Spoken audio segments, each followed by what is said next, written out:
Hello, and welcome to the latest episode of the Dialogue Out Loud series. I'm Taylor Petrey, editor of Dialogue, a journal of Mormon thought.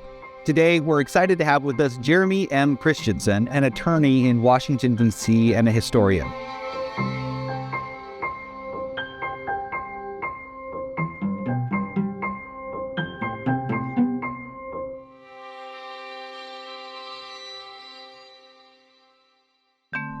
In his fascinating article, The Garden Atonement and the Mormon Cross Taboo, Jeremy explores the history of Latter-day Saint distinctive ideas about the Garden Atonement, or the idea that Jesus' suffering in the Garden of Gethsemane was a vital part of his redemptive act, for some being even more important than his suffering on the cross. It turns out that this wasn't always a part of LDS teaching, but was formalized in the first half of the 20th century.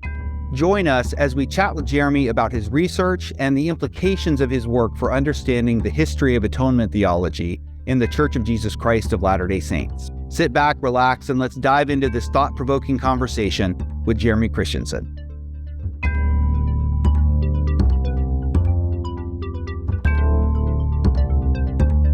Jeremy, welcome. It's so nice to talk to you about your research. Thank you so much for having me on the podcast, Taylor. I appreciate it. Absolutely, absolutely. So why don't you start out by telling us a little bit about your research and what motivated you to study LDS atonement theology? So I started, what's funny is that with a lot of things I've written, and maybe this has happened to you too, you start writing one thing and it flowers into something else that turns into something else that turns into like a fourth thing, and that's what you end up actually writing about or publishing. And I have somewhere in the recesses of my Dropbox a not even remotely finished manuscript of around 100,000 words right now of my musings on sort of comparators between different ideas in Roman Catholicism and Mormon belief and practice and doctrine. And in one section I had sort of a discussion about the cross, and I had read Michael Reed's 2012 book, which is highly recommended. I believe it has a D. Michael Quinn endorsement on the back, a blurb, so that in and of itself should be enough of a recommendation for that book. And I was really fascinated by the conclusions of that book, of how it is that the sort of taboo or uncomfortable relationship that exists predominantly in the Church of Jesus Christ Latter-day Saints vis-a-vis the cross, or cross iconography, or the cross as a devotional item, how that came about, and that wasn't always the case. And as I dug further into that, I just had this idea one time and thought, well, he doesn't discuss the idea about the atonement in the Garden of Gethsemane. And I thought, where did that come from? How did that sort of start out? And I started to read more and research more and peel back maybe some of the blinders that we sometimes put on. I think in particular, there's an instinct to read some Doctrine and Covenants passages and some Book of Mormon passages through a particular lens. And it was hard for me to kind of peel off that lens and maybe look at the text on its own terms or in a different context. And as I started to do that and dig around a little bit, I thought, hey, there's a really interesting story, I think, to be told here, a plausible one, about how there's a connection between the development of this cross taboo and the development over time of the relatively distinctive idea in LDS theology that Jesus' atonement was effectuated primarily, if not exclusively, in the Garden of Gethsemane rather than on the cross. So really, you're making this, we'll just plug again, Michael Reed's Banishing the Cross, the Emergence of a Mormon Taboo, as a sort of important framework for your argument. And you're saying that as the LDS aversion to the cross, this Mormon taboo, as you say, sort of emerges You're also seeing the flip side of that in the way that Latter-day Saints are shifting the atonement away from the cross and over to the garden. Is that a fair kind of summary of the arc of the argument? Yeah. So the arc sort of sets out and says, for context, if you haven't read Reed's book, here's sort of a brief summary of how Reed, I think, pretty persuasively argues that early on in Mormon history, there isn't a particular aversion. It's not that there's a particular devotion to the cross either. It's just sometimes it's there, sometimes it's not. It features in, the lives of the earliest people in the Mormon movement, in Joseph Smith and Hiram Smith, and in their lives, but also through kind of the early Utah period. And some of the best parts are, pictures of people wearing crucifixes or plain crosses, cross jewelry, crosses being used in floral arrangements at, I think, John Taylor's funeral.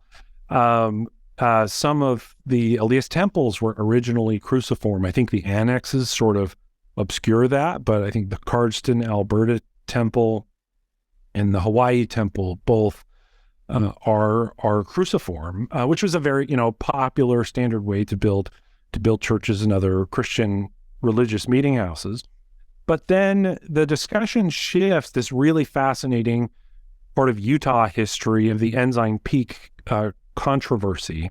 So around 1915, 1916, there's a proposal by a number of people, but B.H. Roberts is behind this proposal, sort of ecumenical idea of putting a large concrete Latin cross at Ensign Peak to commemorate both the Mormon pioneers' entrance into the valley, but also he sort of notes, a nod to the Catholic explorers and priests who had arrived earlier in time, and to put that up. That became very controversial. There was a lawsuit over it. A lot of things happened, but that served as a bit of a catalyst for certain, say, factions in the LDS hierarchy who had uncomfortable feelings with the cross, its association with Catholicism, and to some extent the idea of the church at that time, I think, trying to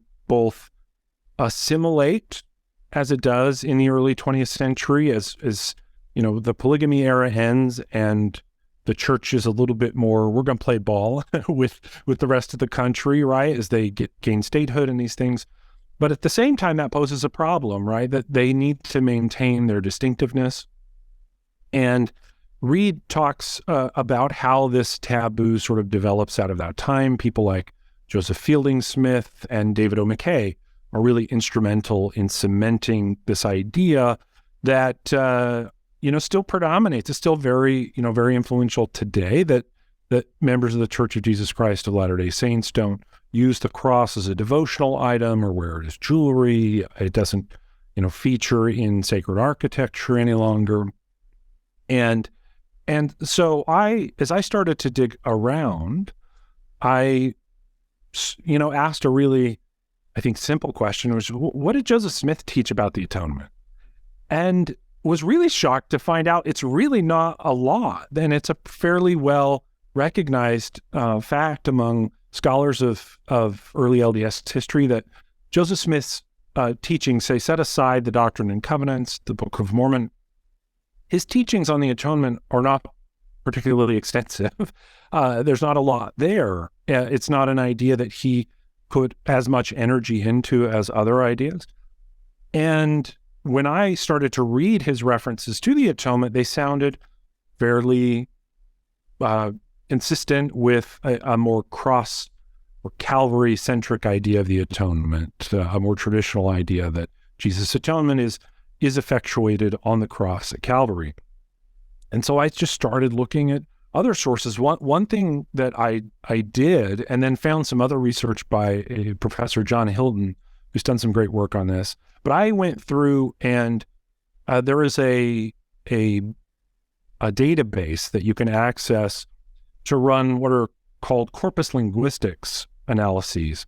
And it's a database of all of the Journal of Discourses and General Conference. And you can do I kept it simple. I was just doing word searches about Gethsemane, and you see this just astounding sort of nothing, and then in the early 20th century, it kind of starts to go up, and then it, really jumps in, say, the 30s, 40s, 50s, into the 80s, and that, piqued my interest more. I started reading through, I think I read through 207 or so references in the Journal of Discourses to the Atonement and the Garden to sort of get a qualitative sense of how this shakes out. And my read is that what the evidence tends to show is that they spoke of the atonement in cross-centric, Calvary-centric terms, and that the Garden of Gethsemane, or the suffering in the garden more particularly,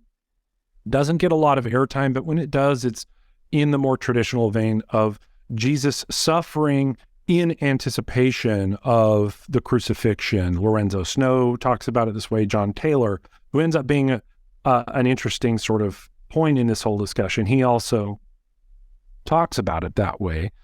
And I also looked through other sources. There isn't as strong of a tradition, I think, in LDS history that ties hymns as strictly to LDS belief, because the LDS Church often borrows Protestant hymns that sometimes have, theology that is even contrary to LDS theology, but they're sort of traditional hymns that they might pull in. But I went and I read through and searched through all of the early hymnals, and then some early catechisms that used to exist and other things. And I found a really, what I think is a consistent, strong pattern, that this idea of the garden being a part of the atonement, not really there. And it's something that emerges in the late 19th century. So the narrative that you tell is so fascinating, of a sort of shift away from a cross-centered atonement to Gethsemane as the place corresponding, as you said, to the rise of the Mormon Cross Taboo. And it's an interesting one because the way that many historians tell what's happening in the 20th century for Latter-day Saints is that they're actually assimilating to broader American Christianity, to these broader things. But you're pointing out an area where Latter-day Saints are actually turning away from an area where they used to have it in common with other Christians and have now sort of developed a new tradition. Why do you think that is? Why is it that Latter-day Saints are sort of zagging just as the rest of the broader LDS culture is zigging towards broader American Christianity? That's a great question. And while there's going to be some speculation here, I think that with any group that finds itself in a minority position in a broader culture, there's always two sort of questions in tension with one another at the same time. On the one hand, how do we call ourselves a group? By definition, a group's got us's and it's got them's, or it's not a group, right? It's not identifiable. And there's some boundary policing of, okay, who are us and who are them? And that there, for a faith, there's got to be, I think, some distinction for them to claim something unique, something about the restoration, right? That this is the message of the LDS Church. So they have to have something that makes them different. And they are, I think at this time, especially with the demise of polygamy, there is a conscious effort on the part of the church to become a part of the broader society. And I think once in a documentary, Terrell Givens put it really well, talking about David O. McKay as one of the big pushers of this, that he strides in with that shock of white hair and that white suit and looking like a businessman and clean shaven, no beard. And I think the way Professor Givens put it was, we're not the bearded polygamists out in the desert anymore. It's sort of, there is a shift in the tone. But I think for any group experiencing that, there's a tension, and you've got to sort of draw some boundaries of, okay, but what makes us different? And there's undeniably things about LDS theology that make that make it different from broader Protestant or, say, Catholic Christianity or Orthodox Christianity. So I think it's that sort of just trying to resolve that tension. And as they, Reed's book paints the cross taboo as a bit of a historical accident for who kind of happens to be in charge at the time, like who's driving the ship. David O. McKay, at the time that solidifies, does not have warm feelings toward Roman Catholicism. There's good evidence from Greg Prince that cooled substantially later in his life. But in say the 40s and the 50s, he has those feelings. And it makes a lot of sense. The atonement becomes a really important feature of LDS theology. I think more important in the 20th century than it probably was prior to that time. And the Book of Mormon, right? There's a lot of emphasis on reading the Book of Mormon, which I think anybody who reads the Book of Mormon will see atonement is one of the largest themes of the book. And so if you're going to say, hey, we're the restored church, we're different, and there's something distinct about us, and the atonement's really important, it makes sense that maybe we have something special to offer about the nature of the atonement that other faiths, don't have. I would add, I think it is also, and I think this is less speculation, a function of, again, who are the more prominent voices in LDS theology at that time, and that's Joseph Fielding Smith, James E. Talmage, Bruce R. McConkie, right? Three of the most influential writers and theologians, and really systematic theologians, something that maybe isn't as prominent anymore as it used to be, of having members of the Quorum of the 12 or the First Presidency provide really systematic details of LDS belief. And part of this, I think there are other sources that talk about the rigorous development of an apostasy narrative in the early 20th century. James E. Talmage's Great Apostasy is obviously part of this. And what you see, and I lay out in the article, is a lot of the use of, well, we can distinguish ourselves from kind of the archetype of the Great Apostasy in their eyes, which is the Roman Catholic Church. And they actually pretty clearly make a connection between the cross as a sign of apostasy.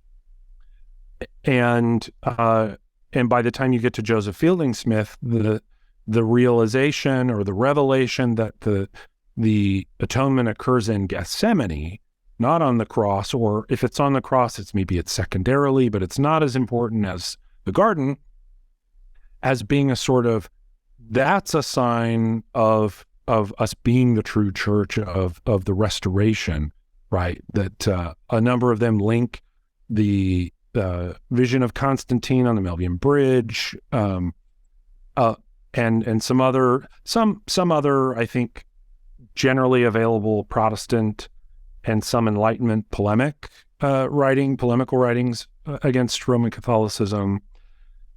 But they take that idea, right, of, well, the cross becomes this devotional item, and this leads into arguments about the use of the cross being idolatrous, right? That devotion to the cross as an item might be idolatry, or and that picks up, and I think really starts to give it steam.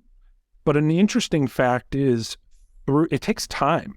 So James Talmage is, I think, the first person to really clearly posit this doctrine in Jesus the Christ, where he says, actually, the suffering in the garden was the greatest and the worst. I think I would love to be proven wrong. I would love if somebody found more information on it, but I think that's the first place it ever happens. And then but it still takes a long time to pick up. And if you look at General Conference talks in the 30s, 40s, and even into the 50s, you have in different General Conferences, even in the same year, members of the Quorum of the 12, some saying the talking about Gethsemane being the locus of the atonement, and others saying, when Jesus suffered in the garden, anticipating his crucifixion, like phrased in this kind of older way of thinking about it within the LDS Church. So you kind of have this period of transition, and then by the 80s, I think it's pretty well resolved. This is so fascinating, Jeremy, and I'm so appreciative that you took some time to chat with us today, to share your research, to summarize some of the key points. It's really a pleasure to get to talk to you. Thank you very much for having me. It's been great. Absolutely. We hope that our listeners have enjoyed this conversation and have learned something new about the history of Garden Atonement theory.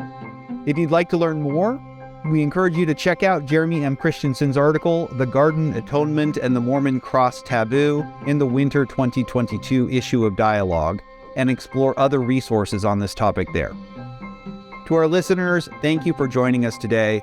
If you've enjoyed this episode, please share it with your friends and colleagues, and don't forget to leave us a review or get in touch with any comments or questions. We hope you tune in for future episodes of our podcast. Thanks again. Bye.